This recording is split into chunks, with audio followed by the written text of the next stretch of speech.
Hello everybody and welcome to the channel. It's Paulie Esther here, and Dead by Daylight put out a tweet talking about some updates to the Year 7 roadmap, so let's check it out. It's been a packed year, but there's more to come. We're updating the Year 7 roadmap with even more improvements arriving over the next few months.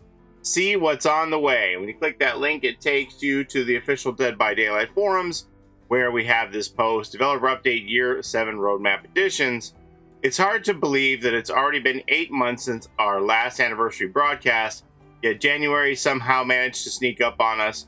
During that broadcast, we shared a roadmap detailing some of the features we would introduce over the following year, many of which have already become a reality. Our next anniversary is still several months away, so today we're happy to announce even more exciting additions to our Year 7 roadmap. But first, a look back at the roadmap itself. So here's the Year 7 roadmap. We are in Year 7. The 7th anniversary will be roughly the middle of June. And then we'll start Year 8 for Dead by Daylight. So this is what we had so far in Year 7. Hattie and the Dredge. You remember Hattie, don't you? That character that so many people are desperately asking the devs to support with some new interesting cosmetics. And then we had the Discordance Tome, the Resident Evil Project W chapter, our Halloween stuff, Forged in Fog, the night chapter here with Daddy Vittorio. And now we're in the tome here for the night in Vittorio right now, Betrayal. Anyway, moving on here, let's see what it says. Kicking things off in July, we released one of our largest updates to date. This update rebalanced around 40 perks and completely overhauled the game's progression system. Further progression and balance changes would be made throughout the year. Matchmaking incentives were also introduced to help alleviate long queue times and provide a new avenue to earn blood points. In September, an early preview of the finishing Mori system was tested on the public test build, the PTB. This new mechanic brought trials to a gruesome end, allowing killers to finish off the final survivor with style. We collected plenty of feedback throughout this test, and the team is hard at work implementing it. December, meanwhile, brought bots and custom matches, letting you practice in a no-stakes setting to your heart's content. Not to be forgotten, we also introduced the much-requested team-based ratings to the matchmaking system, thanks to your feedback. And before we knew it, January was upon us. The wiggle system was officially taken out of beta and fully implemented with some tweaks. We also improved the queuing experience, allowing you to browse various menus while waiting for a match. Archive challenges could now be tracked during a match. I love that feature, by the way. Letting you know when you've completed your selected challenges. And with that, we'd reached the end of the roadmap, leaving us free to work on exciting new things. The January update also featured the much-anticipated Survivor Activity HUD, something that was not originally on the roadmap. But the question is, what's next? As always, we'll share our plans for the next year during our anniversary. But there's still a few months before then, so let's dig into a few more exciting features you can expect in the coming months. Blood web improvements. If you went back in time 1 year and told people that too many blood points would be an issue, nobody would have believed you. Yet here we are. With the various improvements made to progression over the past year, many of you have found yourself with a surplus of blood points and not enough time to spend them, making the spending progress a bit of an inconvenience. Truth.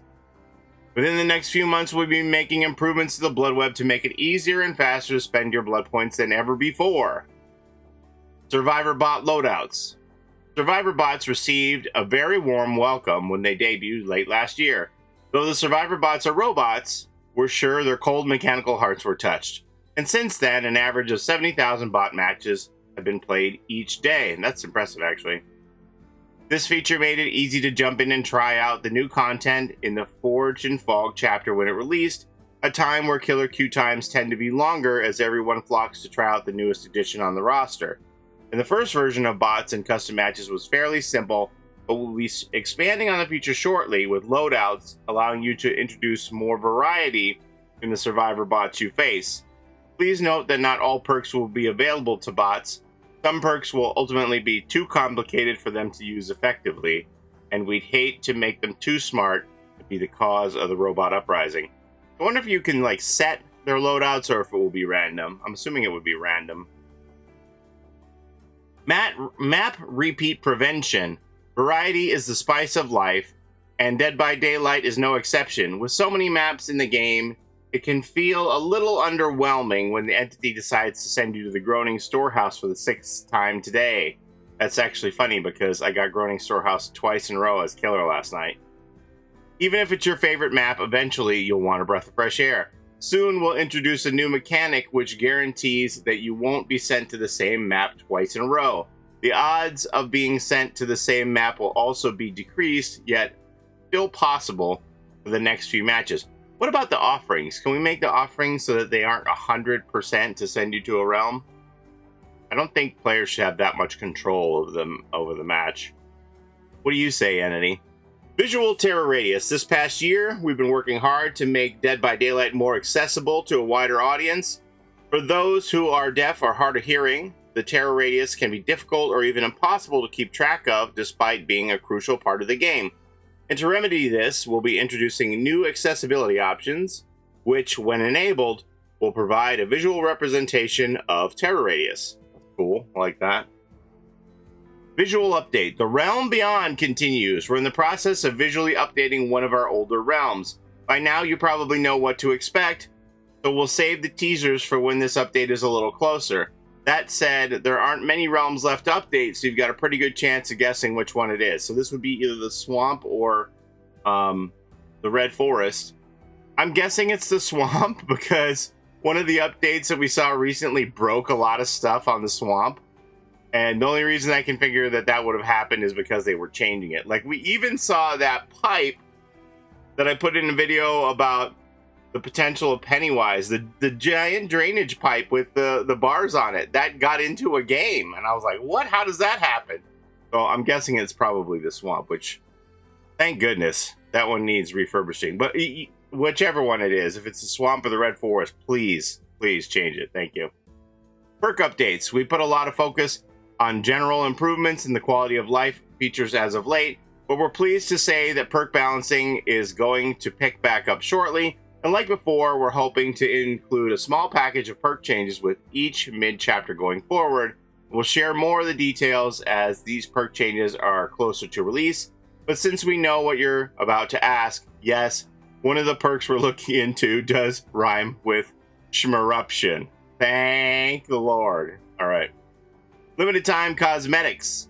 For recent events, some of the more festive and spooky outfits we've debuted have only appeared for a limited time before returning to the vault, taking some holiday-themed cosmetics from the past years with them. We never had an opportunity to announce these cosmetics, so we'd like to take a moment to discuss how they'll work moving forward. As the game has grown, hundreds of outfits have been added to the store. Where one outfit used to be a major addition, these days it's just one of the many to choose from. And by vaulting these holiday-themed cosmetics, we hope to simplify the store and make these seasonal offerings more meaningful when they return each year. Do not fear, we guarantee they will return. We know many of you don't want to miss your opportunity to get these outfits, so we want to clarify how these limited-time cosmetics will work.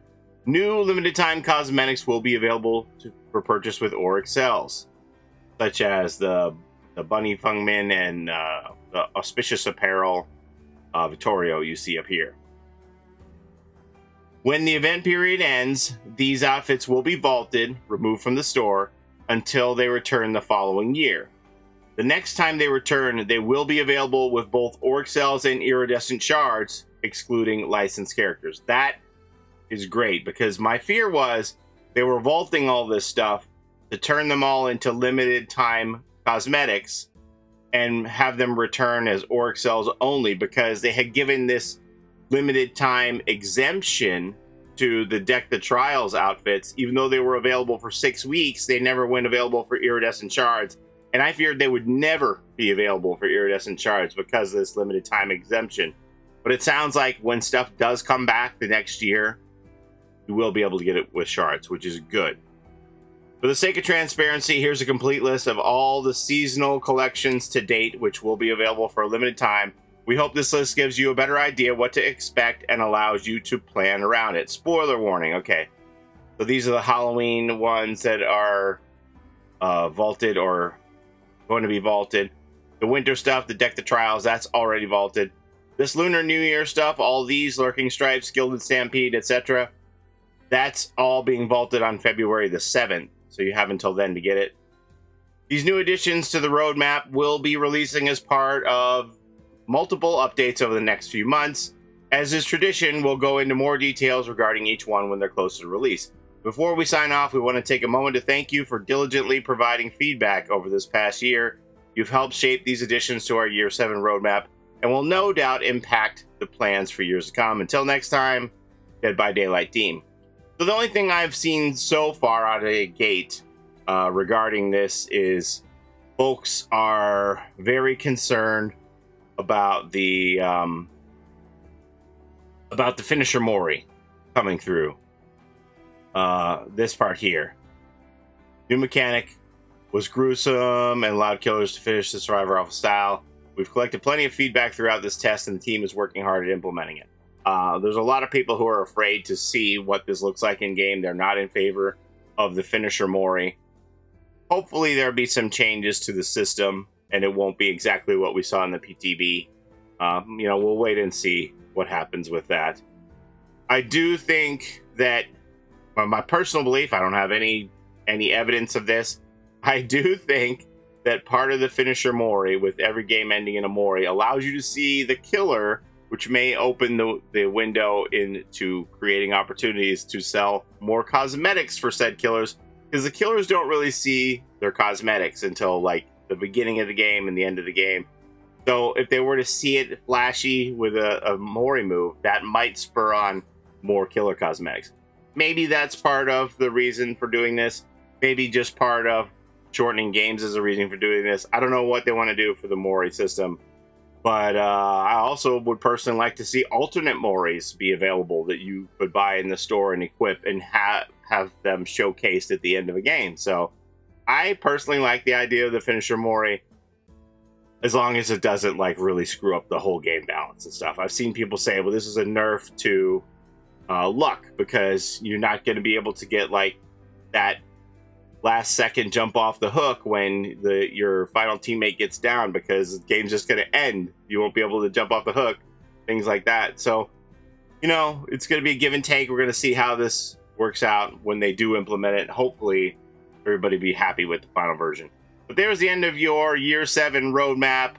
Thank you for reading along with me. As always, thank you for spending your time here with me on my channel. I do appreciate it. And don't forget to take care of each other in and out of the fog, and we'll see you next time. Bye-bye. It's a Gen Rush life for us. It's a Gen Rush life for us. Set a hiding, we do gens. Set a randoms, we got friends. It's a Gen Rush life.